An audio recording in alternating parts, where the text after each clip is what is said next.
Olá a todos, estou eu aqui com o Nardi para a gente fazer a leitura do relatório do TEP referente a abril. Tudo bem, Nardi? Tudo bem, Bia. Tudo jóia.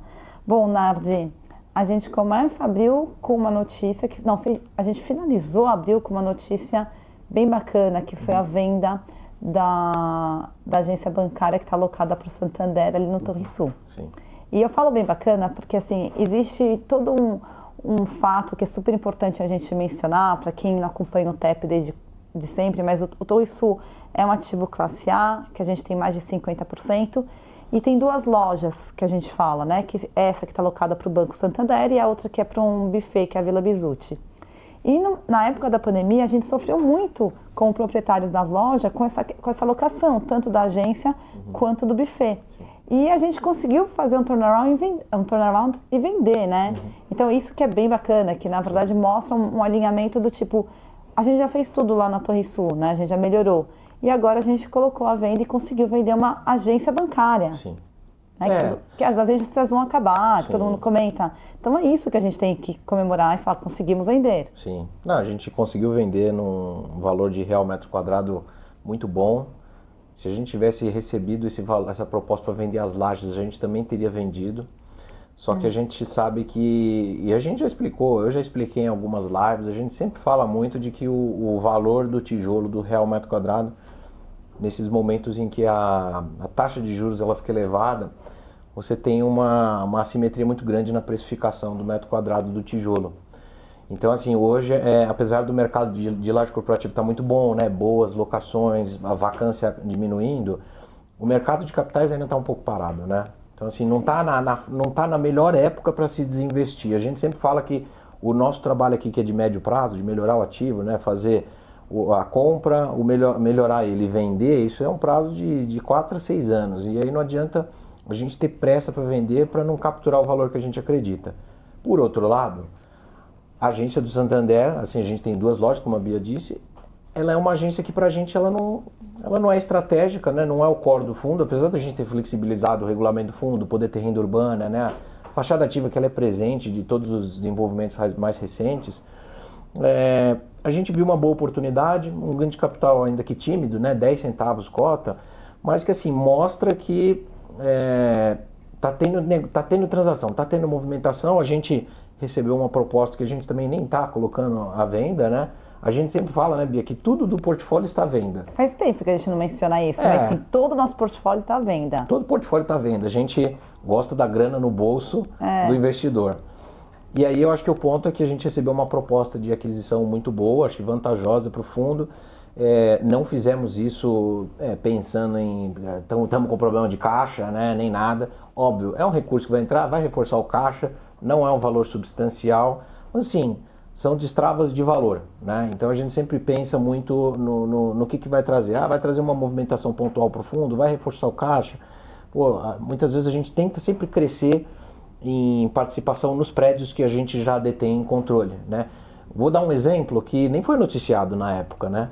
No ano passado, retrasado, a gente comprou um conjunto do edifício Passarelli, 170 metros quadrados, e a gente pagou R$1 milhão. É um valor, assim, baixo, né, Bia? É um valor que... assim, e por que a gente comprou? Porque daí a gente aumenta a nossa participação. Sim. Então, assim, e tem a oportunidade de vender. Exato. Quando for vender maior. Compramos 170 metros quadrados, era um conjunto que faltava no andar inteiro, que a gente já detinha participação. Aí você chega e fala, bom, R$1 milhão. O que a gente olhou nesse R$1 milhão? Pô, a gente tá comprando praticamente a 7 mil metros quadrados, um negócio muito baixo. E a gente sabe que hoje o prédio alugando a 100, 105, ele pode ser transacionado a 14 mil metros quadrados. Então, assim, essa é a percepção que a gente quer passar, de que muitas vezes a gente consegue pegar um cheque de 5 milhões, por exemplo, que é o que vai entrar da agência, e pô, a gente pode comprar 5 conjuntos do Passarelli, por exemplo, podemos comprar meio andar do Faria Lima. Então, assim, esse é o exercício que a gente quer trazer, porque a gente acredita ainda muito nos ativos que a gente tem no portfólio.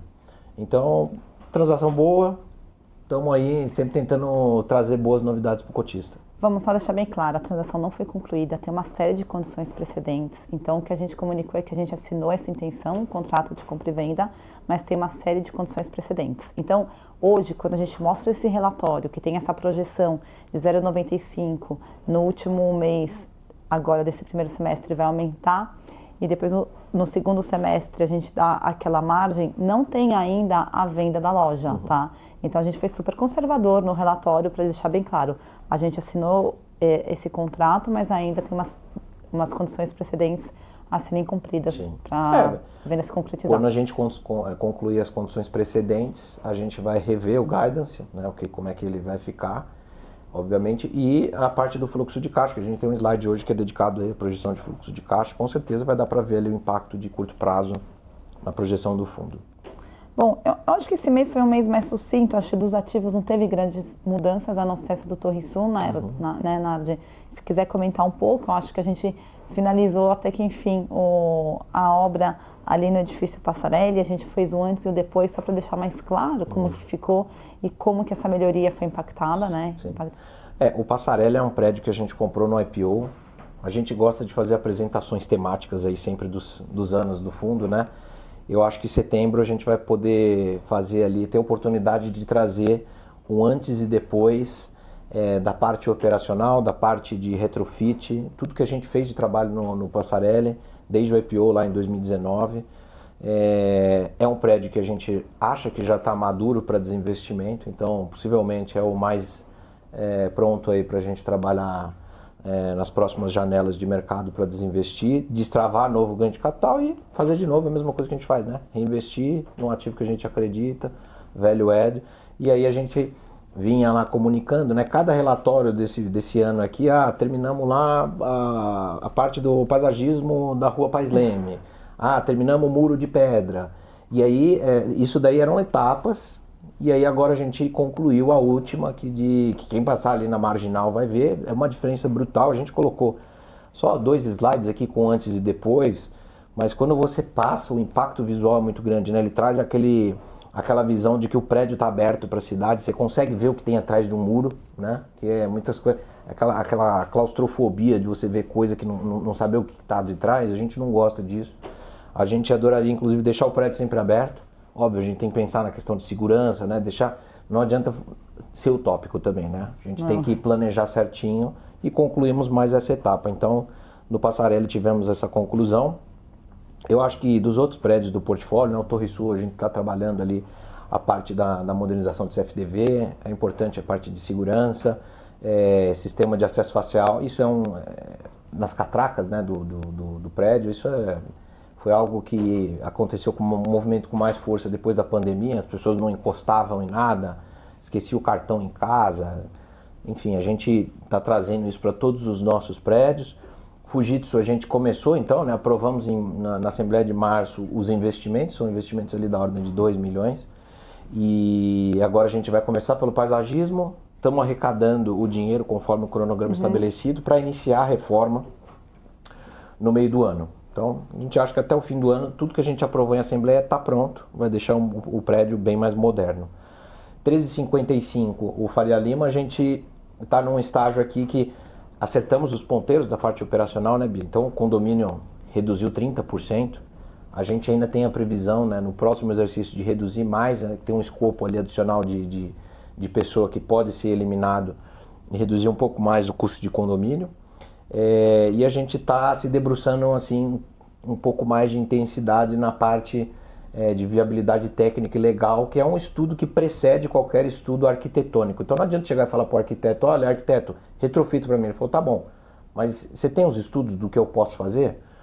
Você tem as plantas? Então é um trabalho que precede o desenho arquitetônico, a parte do investimento inclusive, né? Porque você vai falar, não, o arquiteto quer fazer isso. Eu falei, bom, agora eu preciso fazer a conta para ver se dá para fazer. Né? Assim, por isso que é moroso, né? Por isso que quando você começa um retrofit, não é uma questão de 3, 6 meses, é tudo e vale lembrar que tem as aprovações, né? E o FL a gente ainda tem 20 e poucos %, então a gente é minoria, né? Então tem que estar bem alinhado com os outros proprietários. E o GPA continuamos aí com reforço estrutural, sempre tem um acompanhamento, a gente acha que em breve deve estar terminando, assim que estiver concluído a gente comunica aqui no relatório. Bom, eu acho que a gente pode ir para os números, né? Se você quiser comentar na hora aí do dividendo. A gente distribuiu 95 centavos pelo segundo mês consecutivo, tá em linha com guidance. A gente é extremamente chato com guidance, porque a gente quer passar previsibilidade. Sempre tem o disclaimer de que não é promessa de distribuição, pode acontecer qualquer coisa no meio do caminho que vai comer uma parte da rentabilidade. quanto pode fazer subir, né? A gente tem revisionais que a gente trabalha, a gente tem uma série de questões, né? Reajustes contratuais, a gente sempre tem um modelo financeiro, mas que as coisas mudam conforme vai passando o tempo e a gente sempre vai ajustando. Então, 95 centavos, temos aí mais um mês, aí mês que vem, na ordem também dos 95, e junho que vai ser o último de R$1,05.